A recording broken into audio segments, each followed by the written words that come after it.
Thank you for listening to the Sunday morning message from the Awakening Ways spiritual community in Atascadero, California. We invite you to experience the love and the joy of living the consciously awakened life right here, right now.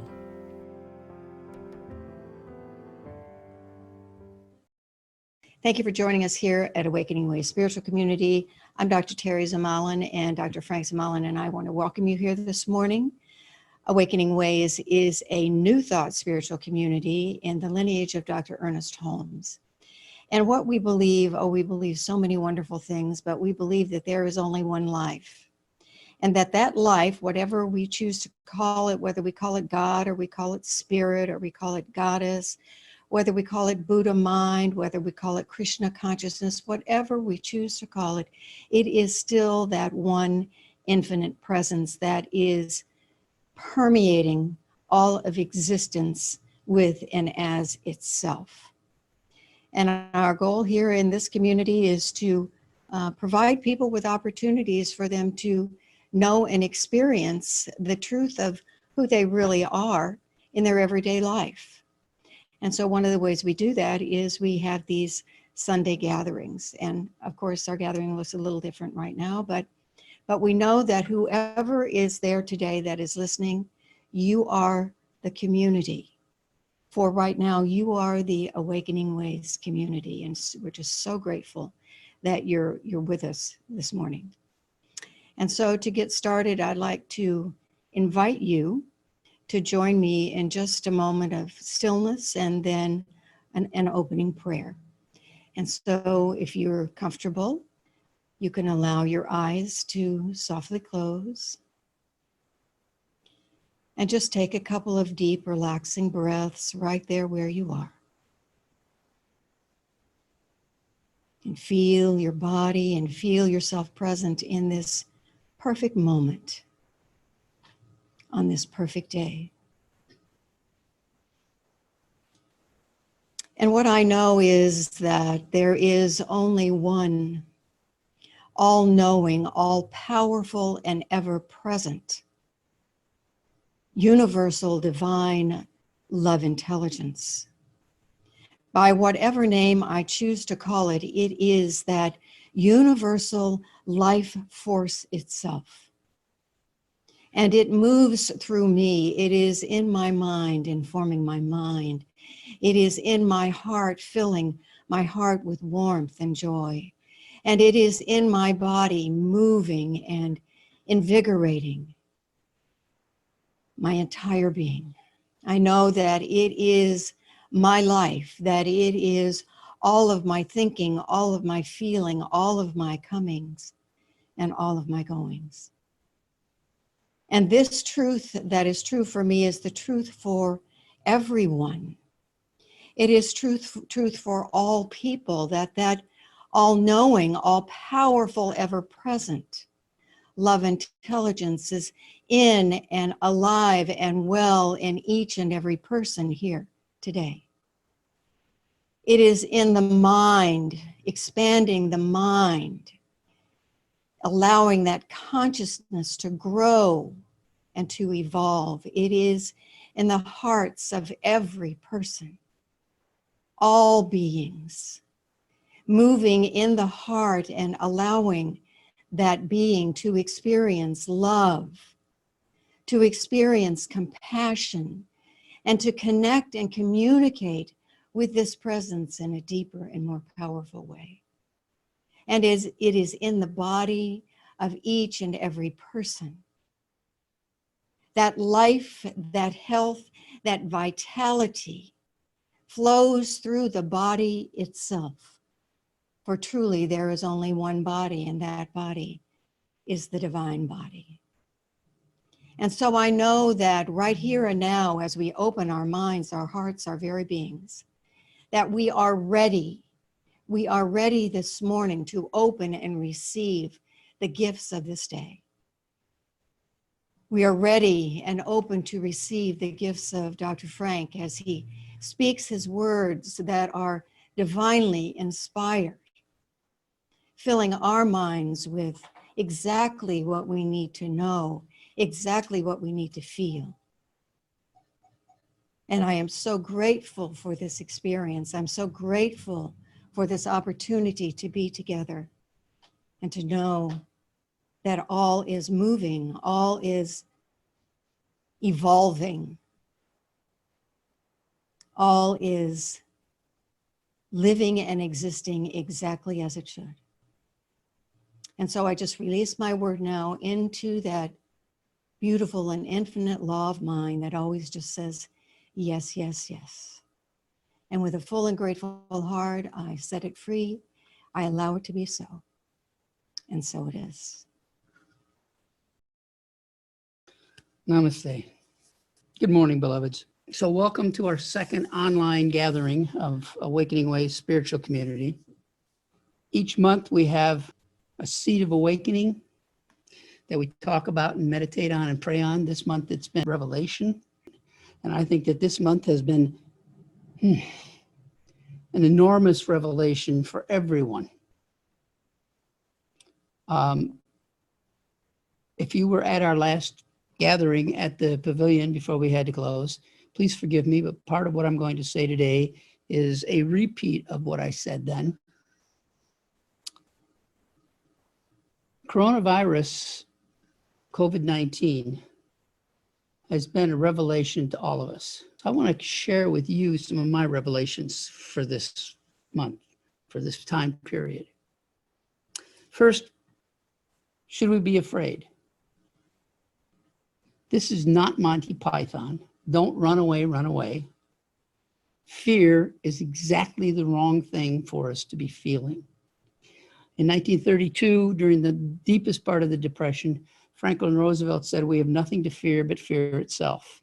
That is a metaphysical truth that so profound that it shocks me that it came from the lips of a politician. And yet it's true. Fear is the real pandemic that we face right now. And as that fear grows in each of us, our immune system is affected by it. Some people are panicking about the economy and what's happening to the economy because of the coronavirus. Some people are panicking about the coronavirus itself. And either way, that is fear affecting our nervous system. Let me explain. When we move into any strong emotion like fear, our sympathetic nervous system kicks in and floods our bodies with hormones to help us in our fight or flight response. We don't have a saber-toothed cat or a dire wolf that we have to fight. So our body is flooded with these hormones, lowering our immune system and allowing us allowing the invader, the COVID-19, to invade us. That's not what we want. What we want is to strengthen it.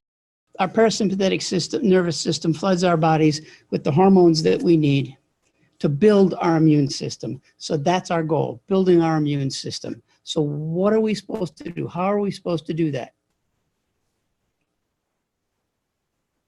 There's a parable that Jesus in Luke 14 tells about a wedding feast. And he says, when you go to the wedding feast, sit in the lowest chair, sit in the lowest place, and let he who has invited you come and tell you, move up higher, friend. Move up higher, friend. All of us, because of our life experiences, have false beliefs, have experiences, have emotional ties that have lowered our self-esteem when it comes to being one with the divine. It has separated us from the divine. And so our job is to listen to that still small voice that's whispering inside our heads and move up higher, friend. Move up higher, friend. So right now, let's go up higher. From that higher place, what do we see? From that higher place, we can see more clearly, we can see more truly. from that higher place, we can see that we are surrounded by an infinite mind that we call God, that we call Goddess, that we call the universal mind, that we call love intelligence. David Bohm, the physicist, calls it the implicate universe. It is surrounding us. It fills us. It is us. It is the true nature of our being, that we are one with it. And the mind that we use is the mind of the divine. The divine has never known disease or sickness. The divine knows only perfect life. It's a perfect mind. It knows perfect life, and it leads to perfect health in us when we align ourselves with it. So that's our job. Our healing is inevitable. Let me say this for you. You don't have to do anything to be healed. You don't have to do anything to be protected by that divine light that's within you. All you have to do is hold in your presence, the divine presence. Healing is inevitable when you do that. Protection is inevitable. It's the law. It runs through all great spiritual traditions. Jesus said, as you believe, so it's done unto you. The Buddha said, everything begins in mind. And the Bhagavad Gita has an interesting one that I really like. Krishna says, a person is what his Shraddha is, which is very much like the Old Testament from the King James, as a man thinketh, so is he, in Proverbs. God knows nothing of pain and disease. In Hinduism, Shraddha reflects everything that we have made ourselves and points to everything that we are. And it's a place that can be a place of weakness that can allow us to be harmed, or it's a place that can bring us to amazing power. So our Shraddha has been weakened by the collective consciousness, by our experiences, by our own subconscious mind. We have to accept the idea that because of that, we have vulnerable bodies. And we have to do things in order to maintain ourselves. It was Jesus, who called the righteous teacher, who was the leader of the Jerusalem followers of Jesus after Jesus made his transition, who said, and the prayer of faith shall save the sick, and the Lord shall raise him up. This implies that the spiritual power depends upon our faith and conviction, and our ability to pray with faith and conviction. So now, while we're spending time at home, is a perfect time to do our spiritual practices and to increase that prayer, that faith and conviction within ourselves. So I've got 3 suggestions to diligently go up higher, friend, as you're sitting at home, as you're doing shelter in place. The first thing is meditation. Meditation does 2 major things that are really important right now. First, by quieting the conscious mind, it opens us up to our connection with spirit, to our subconscious mind, which is literally inhibiting your body's ability to protect itself right now, to protect itself from those foreign invaders trying to get in.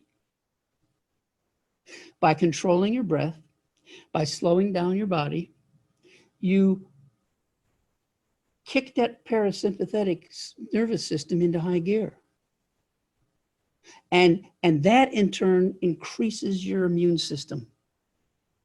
Increases your immune system to enable you to relax and let your immune system do the job it's supposed to do. Secondly, affirmative prayer. Deepak Chopra says in a video that he recently did on the COVID-19 virus, affirmative prayer can create an intentionality to remain balanced and at ease.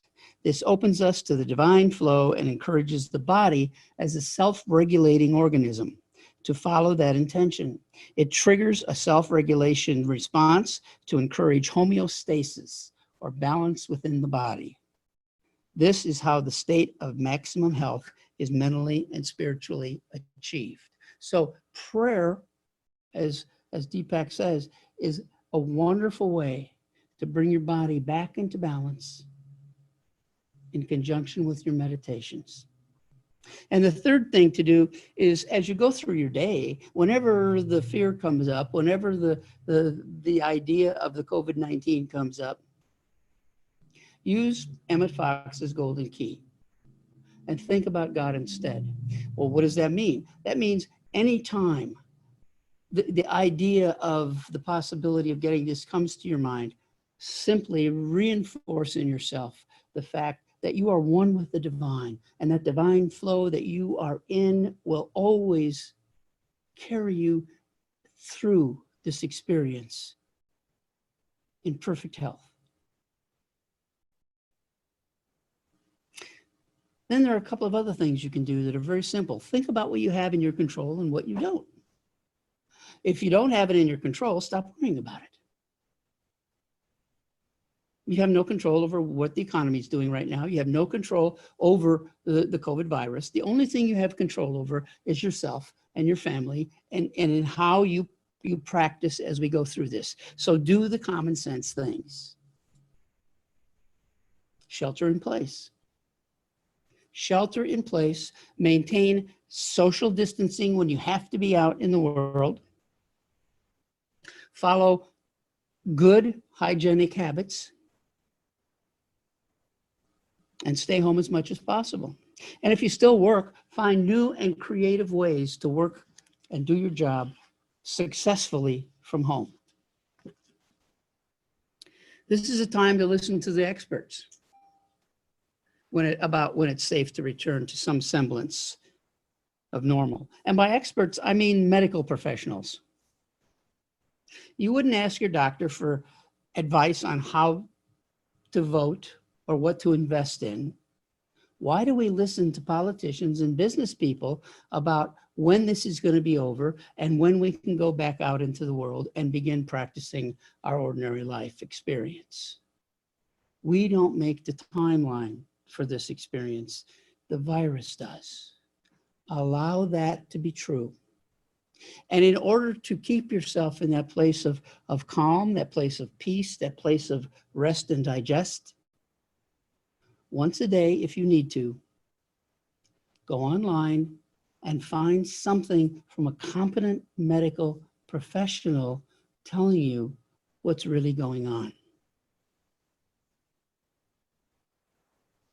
This experience has come to all of us as a wake-up call. It's really impossible for us to know what the world is going to look like when we return to whatever normal is after this is over. It may be entirely different than what we expect it to be. We don't get to script what the world looks like now or what it's going to look like after this is over. Please understand that. Logic has nothing to do with what we're doing. The COVID-19 virus doesn't know from logic. It's not even alive. Viruses are not a life form, contrary to a lot of the things you're reading out there. That's the whole point of Revelation. Revelation has no logic. The solution to all of this may be so unexpected, so outside the box that it will shock all of us. There's a cute little story about an old lady who was locked up in her house, as we all are, for because of the virus. And the folks at her church were worried about her. And so every day, one of them would bring a bag of groceries and sit it on her front porch. And she would come out of the house and find it. And she would say, "Oh, thank you, Lord, for delivering me these groceries. Thank you for giving me the sustenance that I need." And picking it up and going back in her house. Every day she did this, and she did it quite loudly. And it really annoyed her next door neighbor, who was A, an atheist, and B, a curmudgeon. And so one day He went out and he bought a big bag of groceries and he brought them back and he stuck them up on her porch. And she came out and did, "Thank you, Lord, for doing this. Thank you for bringing me what I need for my sustenance." And the neighbor came out and said, "Ha ha, fooled you. I gave you the groceries, not the Lord." And she said, "Thank you, Lord, for bringing me the sustenance I need and making the devil pay for it." That's the kind of out-of-the-box thinking we need to be doing right now. Know that the divine is always with us in this. Let me give you an example of something that feels so unexpected and so out of the box that it seems impossible without an actual act of God. The discovery of penicillin by Dr. Alexander Fleming. Dr. Alexander Fleming was a bacteriologist on duty at St. Mary's Hospital in London. And he went on vacation one year, as he did every year, and didn't clean up his lab because he was a famous slob. And when he came back, all of the Petri dishes in his lab were filled with mold and fungus and just all kinds of nasty stuff. It was a mess.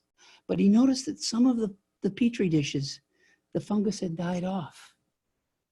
And that there was a different kind of mold, the bacteria that he was working with, which happened to be the Spanish flu virus, had died off and a mold had taken over, a particular kind of mold.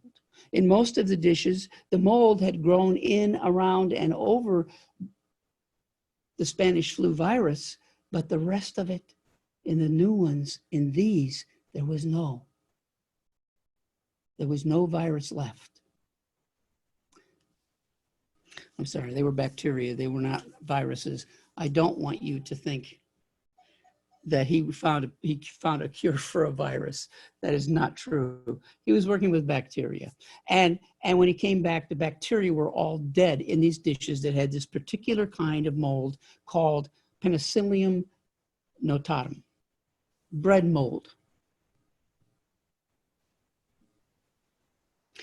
The Staphylococcus bacteria that he was working with were dead in those. And his conclusions about that turned out to be really phenomenal. There was some factor in that penicillium mold, in that bread mold, that inhibited the growth and actually killed the Staphylococci germs. But more importantly, it could be harnessed to treat many kinds of infectious diseases. At that point in time, the Spanish flu petered out in 1928 and work kind of stopped. It kind of ground to a halt. It was another 14 years when the war was being fought in 1942 that penicillin really came into its own and the first human being was treated with it and saved with it. And it was 3 years later when the first child was saved with it. This particular child was 3 years old and had diphtheria. Even though he'd been vaccinated, he had diphtheria. He'd come down with diphtheria on his 3rd birthday and was very, very ill. His physician, a young doctor who had just gotten out of the Navy, was quarantined in the home with him and with his mother and grandmother. And he managed to procure some penicillin from friends of his who were on the staff at the Great Lakes Medical Center outside of Chicago. Can you say black market? So he got this black market penicillin and he was told at that time, we've never treated a child with before, this could kill him.